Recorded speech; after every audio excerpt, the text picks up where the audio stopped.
Hello everyone. तो कैसे हैं आप सब। तो चलिए आज हम बात करते हैं एशिया के उस राष्ट्र की जो अन्य राष्ट्रों को जो है लोन देता है ऊंचे ब्याज दरों पर और फिर उन्हें अपने डेट ट्रैप में फंसाता है। तो जी हाँ, आप सही पहचान रहे हैं, हम बात कर रहे हैं चीन की। तो जो चीन है इस समय वहाँ पे जो है आर्थिक संकट काफ़ी ज़्यादा बढ़ गया है, और जो इसका जो है विश्व पर क्या प्रभाव पड़ेगा, साथ में भारत पर इसका क्या प्रभाव पड़ेगा और भारत इससे कैसे लाभान्वित हो सकता है, इन सभी के बारे में हम बात करेंगे। देखिए, जो दुनिया आप जान ही रहे हैं, कोविड-19 महामारी के कारण जो है काफ़ी ज़्यादा मंदी की चपेट में आ चुकी थी। बीच में जो है चीन में काफ़ी ज़्यादा फैक्ट्रियाँ जो हैं वो बंद हो गई थी वहाँ पे लॉकडाउन लगने के कारण, जिसकी वहाँ वजह से वहाँ का जो विनिर्माण कार्य है वो काफ़ी ज़्यादा प्रभावित हुआ था। तो देखिए, विश्व की जो अर्थव्यवस्था है ना, वो पहले से ही बढ़ती ब्याज दरों और उच्च मुद्रास्फीति के बारे में चिंतित थी। और चीनी अर्थव्यवस्था अब अपनी बैंकिंग प्रणाली की जो आर्थिक पतन है ना, उसको लेकर भी आशंकाएं में है। तो आने वाले संकट से जमाकर्ताओं की जो नींद है वो उड़ी हुई है, और इस तरह वे अपना पैसा निकालने का जो है भरपूर प्रयास कर रहे हैं, लेकिन जो है सफलता नहीं मिल रही है चीन में उन्हें। देखिए, चीन एक जो है ग्लोबल ग्रोथ इंजन है।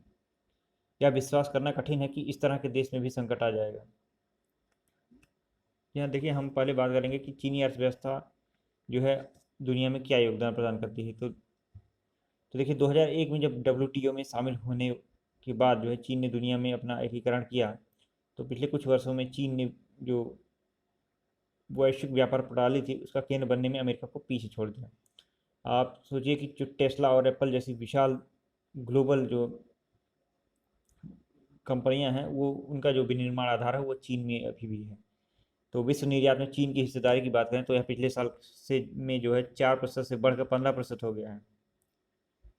और इसके विपरीत अमेरिका का जो प्रतिशत है उसमें गिरावट देखा गया है। तो चीन ने एक और मामले में अमेरिका को पछाड़ा है, वह है जो क्रय शक्ति समता पैरामीटर, जी हाँ, जिसे हम परचेजिंग पावर पैरिटी पैरामीटर कहते हैं, उसमें।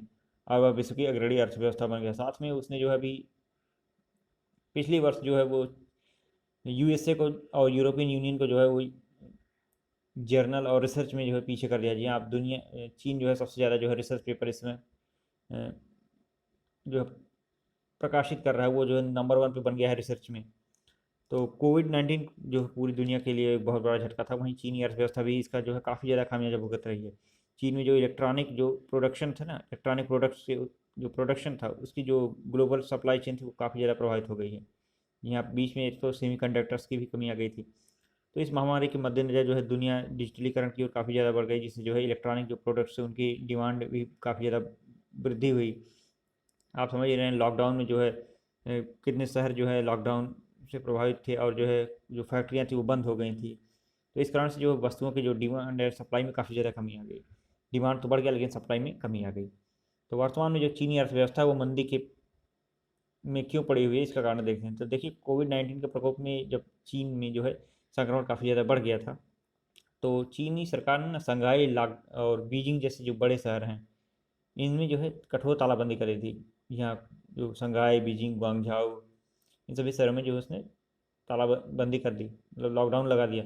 साथ में जो कड़े लॉकडाउन के जो नियम थे वो 2022 और 23 में जो चीनी अर्थव्यवस्था को धीमा करते चले गए। आईएमएफ ने जो अप्रैल 2022 के दृष्टिकोण में चीनी जो जीडीपी की ग्रोथ है ना, उसको अनुमान जो है 4.4% से घटाकर जुलाई 2002 की जो दृष्टिकोण था उसके अनुसार जो है 3.3 कर दिया। इसने देश के जो 2000, जी हाँ, जो आईएमएफ है ना, उसने देश के 2023 जो जीडीपी ग्रोथ रेट थी उसको भी जो घटाकर 5.1% से घटाकर 4.6% कर दिया। अब अन्य भी जो कई मुद्दे थे, जैसे जो चीन में जो 2008 का जो ग्लोबल जो फाइनेंशियल मतलब क्राइसिस था, मतलब वित्तीय संकट जो ग्लोबल चाइनीज इकोनॉमिक क्राइसिस हो गया था 2008 में, उसका जो है उससे अभी चीन जो है उभर ही रहा था। कि बैंकों को जो सरकार द्वारा ऋण चुकाने के लिए एक अंतर्निहित गारंटी दी गई थी। इसके परिणामस्वरूप वर्ष भर में जो बैंक क्रेडिट में भी भारी उछाल आया था। क्रेडिट का थोक संपत्ति और जो अचल संपत्ति थी उससे भी निर्देशित किया गया था, जिससे कीमतों में काफ़ी ज़्यादा वृद्धि हुई थी। अर्थशास्त्री कई बार इस पर भी चिंतित हुए और चेतावनी दी कि जो बैंक है ना, देने से संकट पैदा हो जाएगा। लेकिन जो है अब देख ही रहे हैं, इतना ज़्यादा ऋण दिया गया कि सब बैंकों में चीन में इसमें जो है संकट आ ही गया है। तो 2011 और 15 के दौरान कीमतों में तेज़ गिरावट आई थी। ऐसा लग रहा था कि जो बैंकिंग संकट है वो अपरिहार्य हो गया है।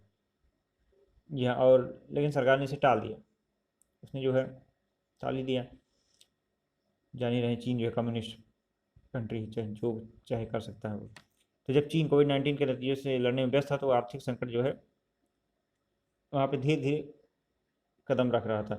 तो चीन की आर्थिक मंदी और बाकी दुनिया कैसे प्रभावित होगी। देखिए, आईएमएफ ने केवल चीन के 2022 के विकास का जो अनुमान उसे कम किया है। संगठन ने जो ग्लोबल जो इकोनॉमी है ना उसके लिए 2022 के जो ग्रोथ रेट थे उसको 3.6% से घटाकर 3.2% कर दिया। तो जो है इस जो ये कमी की गई है ना, इसका जो मुख्य कारण है वो चीन और जो रूस है उन वो है। इसके अलावा आईएमएफ के अनुसार जो है एक चीन संकट का मजबूत जो वैश्विक स्पिल ओवर होगा। यदि चीन से जो सप्लाई धीमी हो जाएगी तो इसके परिणामस्वरूप दुनिया भर में जो ग्राहक वस्तुओं की कीमतें हैं वो वस्तुओं की कीमत में वृद्धि हो जाएगी। अब जानिए नहीं, जब कोई वस्तु की कमी हो जाती है तो उस वस्तु की मांग के अनुसार जो है उस वस्तु में वृद्धि बढ़ जाएगी।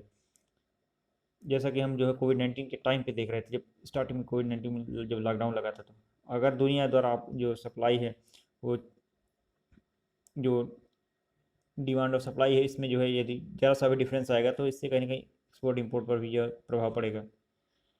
कुल मिलाकर जो दुनिया में कम वृद्धि वित्तीय बाजारें हैं उन पर प्रतिकूल प्रभाव पड़ेगा। हाँ, तथ्य यह भी है कि जो चीनी वित्तीय बाजार है वो दुनिया के बाकी हिस्सों के साथ बहुत अधिक एकीकृत नहीं है, लेकिन व्यापार क्षेत्र के विपरीत ऐसा कहा जा सकता है कि जो है ये यदि चीन पर जो है प्रभाव पड़ेगा तो दुनिया पर भी कुछ ना कुछ प्रभाव तो पड़ेगा ही।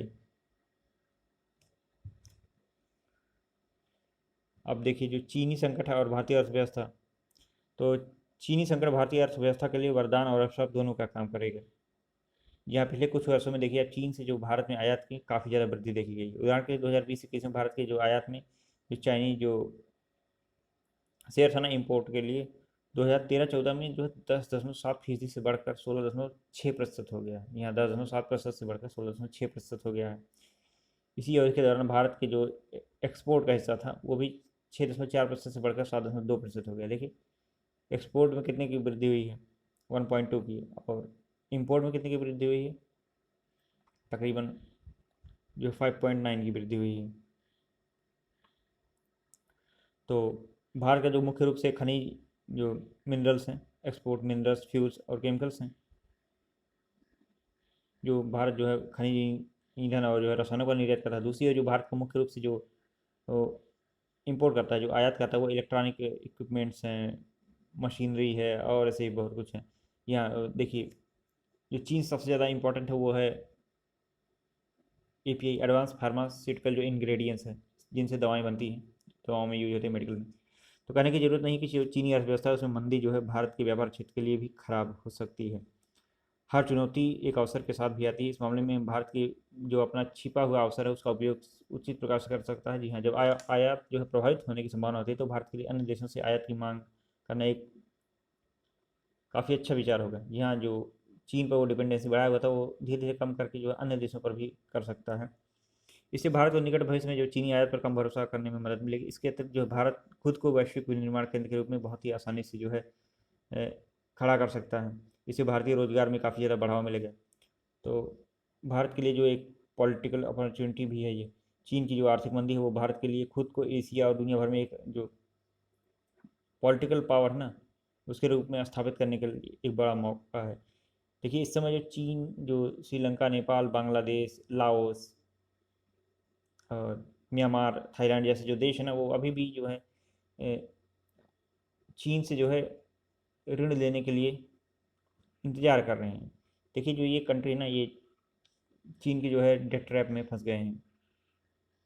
तो लेकिन फिर भी ये अपनी अर्थव्यवस्था जो है इनकी अर्थव्यवस्था धीरे धीरे डाउन काफ़ी ज़्यादा डाउन हो गई है। तो ये जो है अभी भी चीन से मदद की उम्मीद कर रहे हैं। तो भारत इन जैसे जो ये देश है ना श्रीलंका, नेपाल, बांग्लादेश या अन्य दक्षिण एशियाई और दक्षिण पूर्वी एशियाई देश, तो इनके लिए भारत जो है मददगार साबित हो सकता है जिससे इस क्षेत्र में खुद को भी स्थापित किया जा सके। इससे भारत को वह स्थान प्राप्त हो जाएगा, प्राप्त करने में काफ़ी ज़्यादा सहायता मिलेगी जिसका वो हमेशा से इंतजार करता है। जी हाँ, इंडिया जो है एक ग्लोबल पॉलिटिकल लीडर के रूप में इसे जो है काफ़ी ज़्यादा जो है तवज्जो मिलेगी। और जो भारत है ना ये जो है पॉलिटिकल अपॉर्चुनिटी के साथ साथ जो है एक स्ट्रेटजिक अपॉर्चुनिटी भी पा जाएगा। जाहिर सी बात है इन देशों में जो यदि इन्वेस्टमेंट और इंफ्रास्ट्रक्चर निर्माण की स्थिति जो चीन को मिल रही थी वो यदि भारत को मिलेगी तो इसके लिए भारत के लिए कितनी अच्छी बात होगी। तो देखिए इस प्रकार से यदि चीन पर आर्थिक मंदी आएगी तो दुनिया भी कहीं ना कहीं प्रभावित ही होगी और भारत भी प्रभावित होगा। लेकिन जो है भारत के पास जो है अपने आप को एक ग्लोबल मैन्युफैक्चरर के रूप में स्थापित करने का ये बहुत ही सुनहरा अवसर भी होगा।